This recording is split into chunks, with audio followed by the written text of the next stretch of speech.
Hi, everybody. Welcome.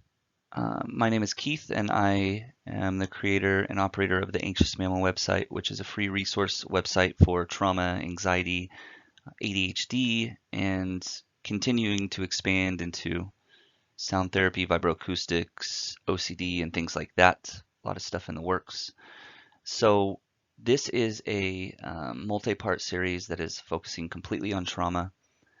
So it's a comprehensive course, and these are going to be what I would refer to as mini presentations. Some of them are only 3 or 4 slides long, and I don't think any of them will go over about 20 minutes. They're about 15 minutes on average, just to keep things in nice little chunks.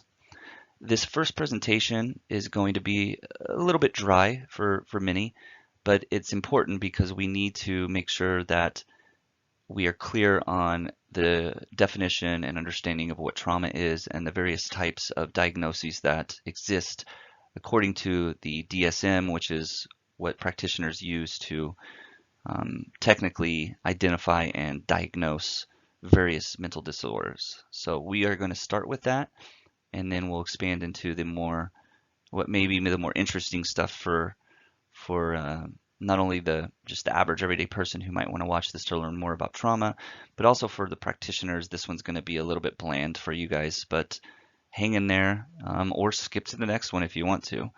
But we will talk about the diagnoses, and we will talk about some of the myths of PTSD and trauma. Okay, let's get going. So we are going to be looking at trauma and stress related disorders in the DSM-5, which is the most recent edition of the Diagnostic and Statistical Manual of Mental Disorders. This is what clinicians, doctors, psychiatrists, psychologists, etc. use to diagnose mental health disorders. So there are various criteria that have to be met for each diagnosis to be officially identified for the individual. The first one we're going to look at is reactive attachment disorder, which is otherwise known as RAD. This is for a diagnosis only for minors, and it is something that is identified usually with difficult behaviors, especially directed towards interactions with adults. So this can be in the classroom with teachers, it can be with parents, it can be with authority figures. This is something that develops usually because the child lives in a home that's very unpredictable. There's a lot of neglect by the parents. There may be abuse, or other, any forms of abuse by the guardians. And mom and dad may not be available for various reasons. Maybe they both work, or there's all kinds of different reasons. But there's also different, things that need to be ruled out before this is officially diagnosed with a child, because there may just be some other simple behavioral issues going on due to environmental changes, or there could be many other disorders that don't fall under the trauma and stress related area that the child could be dealing with. Another one after this is disinhibited social engagement disorder. Also for minors, it's very similar to RAD. There are some significant differences that have to be identified for this to be the diagnosis rather than reactive attachment disorder. We're not going to go through those right now, but they are outlined very clearly in the DSM-5 if you wish to look. Acute stress disorder is something that we're now moving into adults, so they can be diagnosed with this now. And this is something that is essentially, it can be kind of like PTSD before PTSD develops.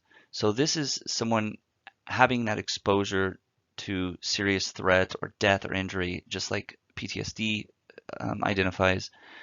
But the symptoms are present for anywhere from 3 days to a month. And they do have to have quite a few. There needs to be 9 of these symptoms that are on this list that look at intrusiveness, negative mood, disassociation, avoidance, arousal in the mind and body, physical symptoms, etc., which is similar to trauma diagnoses. But the duration is only 3 days to a month for acute stress disorder. So this is something that should resolve relatively soon for the individual. And there's probably many people who would meet this criteria because they've experienced something traumatic and they move through it just fine. But there's those who don't, and it can further develop into other trauma-related issues. Adjustment disorder is something that's identified by the behavioral changes in the individual. And this is due to experiencing a single or multiple stressor events that happen within, the symptoms happen within 3 months of these events.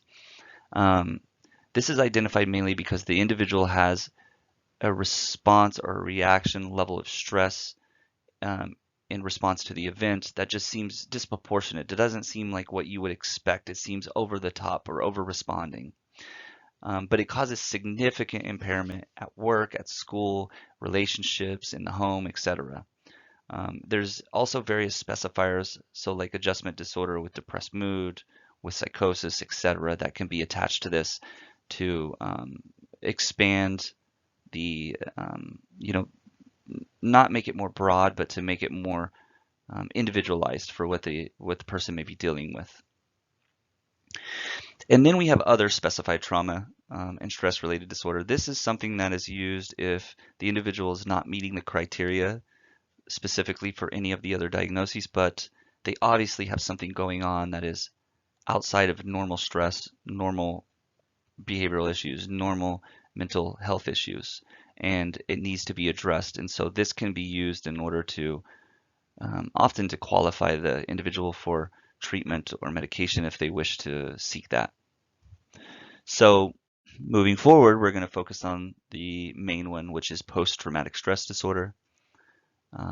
I think we discussed this later in this, but there's also complex post-traumatic stress disorder, which is different than just regular PTSD. This is usually due to CPTSD, complex post-traumatic stress disorder, is usually due to a series of events that have accumulated into PTSD, rather than one or two very significant single events, which is what people generally tend to think of. So diagnostic criteria for PTSD: the individual has to have exposure to actual threat of death, serious injury, or sexual violence in at least one way. They can directly experience the event, but they also can just learn about it happening to someone that they care about, a loved one. They can experience it by witnessing it happening to another person, or they can experience repeated extreme exposure to events that, they accumulate and add and develop this PTSD. Access to media, like seeing traumatic things in media like 9/11, things like that, doesn't apply unless it's work-related under the criteria of the DSM. However, there are individuals who met clinical criteria for PTSD after witnessing 9/11 on the television that did not even live in the vicinity of New York. They could have lived across the country. So even though that is not part of the criteria, it's still something to be considered with somebody developing or dealing with trauma. They have to have the presence of at least one or more of different identified intrusive symptoms that occur after the event. So they couldn't have had this before the event. It has to only show up after they've experienced the traumatic event. This can be involuntary and intrusive memories about the event, distressing dreams, nightmares that have content related to the event, disassociation, so it's almost like they're not present, abreactions or flashbacks, intense and prolonged distress that is in response to stimuli or stimulus, triggers from external world or within themselves, and physiological body-based changes in response to triggers. So if they see a red house, they start to have anxiety symptoms because they may have experienced a trauma in a red house in the past. Sometimes, by the way, it's not that clear cut. We'll get into that later.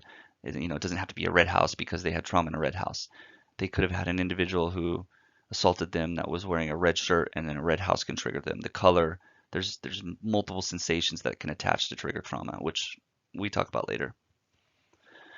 They also have to have persistent avoidance of various triggers or stimulus in the environment that, so they actively try and avoid specific people, places, and things because they know that these will relate and trigger trauma memories and cause that flashback or abreaction or that physical response.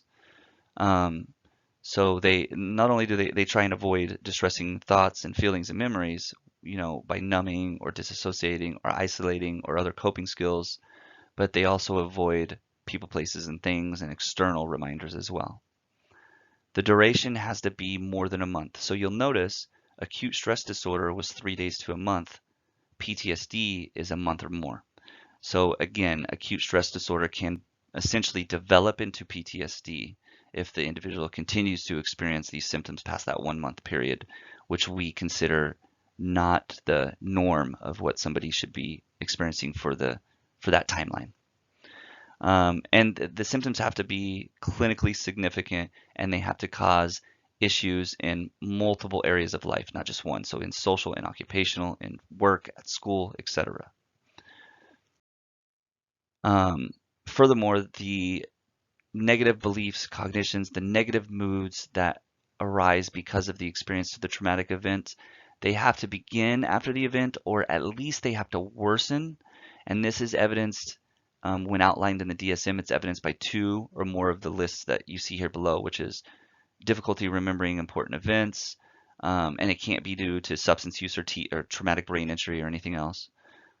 Exaggerated negative beliefs about themselves or the world, distorted beliefs about the consequences, the cause that led to the traumatic events, or the blame that they have on themselves or others, persistent negative emotions, fear, anger, shame, etc. Diminished interest in things that they used to like. So this is known as anhedonia, which means losing interest and motivation to follow through with things that you used to find pleasurable. Feelings of detachment or estrangement from others, isolation, disassociation, etc. And they lack, or their ability decreases in experiencing emotions, mainly positive ones. They have a hard time feeling positive emotions, feeling happy. There's also noticeable changes in their reactivity that begins or worsens after the event. So they have irritable behavior, angry outbursts that increase or start. They have reckless self-behavior, destructive behavior, hypervigilance, so walking around kind of, the saying, with your head on a swivel, just always feeling like they have to look over their shoulder, having an exaggerated startle response, so they jump a lot easier, get startled a lot easier, difficulty with their concentration, and also difficulty with their sleep. It could be due to insomnia, nightmares, etc. The disturbances that they experience cannot be due to substance use or another medical condition. They have to be cleared of that for it to qualify for PTSD related diagnosis. So PTSD in children, some people have the misconception that children cannot develop PTSD. This is false. Children can absolutely develop clinically based PTSD. The criteria is different for children that are very young, if they're under 6. The nightmares are more common. They might have repetitive play that incorporates content from exposure to traumatic events. So let's say it's abuse. They may have 2 dolls and they're playing, and then one of the dolls is abusive to the other doll, and then the other doll apologizes profusely, and you'll see this play out. And that's why play therapy is often utilized in children under 6 that are dealing with trauma. Um, the diagnostic markers that are outlined in the DSM, they're going to be a little more difficult to identify in children because children are developing, so they're going to have, they're searching in their behaviors and their thought patterns to understand the world and figure things out. So it's a little bit more difficult to identify these abnormalities that you can see in adults when they experience trauma. The latest edition of the DSM-5, one thing that it did well was it absolutely improved the ability to identify PTSD in children, which also increased the validation of PTSD in children and decreased, the footing that people would have to argue that PTSD does not exist in children, which is absolutely false. Again, this is some data. This is from a while ago, 2001, 2004. So it is a little older, I know, but this is the most recent for this type of data that I was looking for to show you. You can see that PTSD in children on the left and PTSD in adults on the right. So if we look, we can see that in children, so under 18, the difference between female and male is extreme. Females are at 8 and males are at 2.3. This is a significant difference.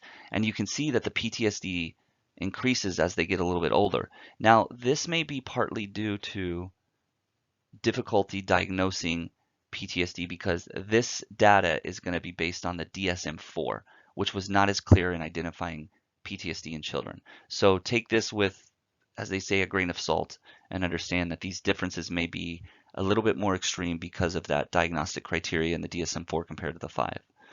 Now, when you look at adults, you see that females and males have a huge difference in experience of trauma as well. And it's pretty consistent across the age groups, but it does drop greatly once you get to 60 and above.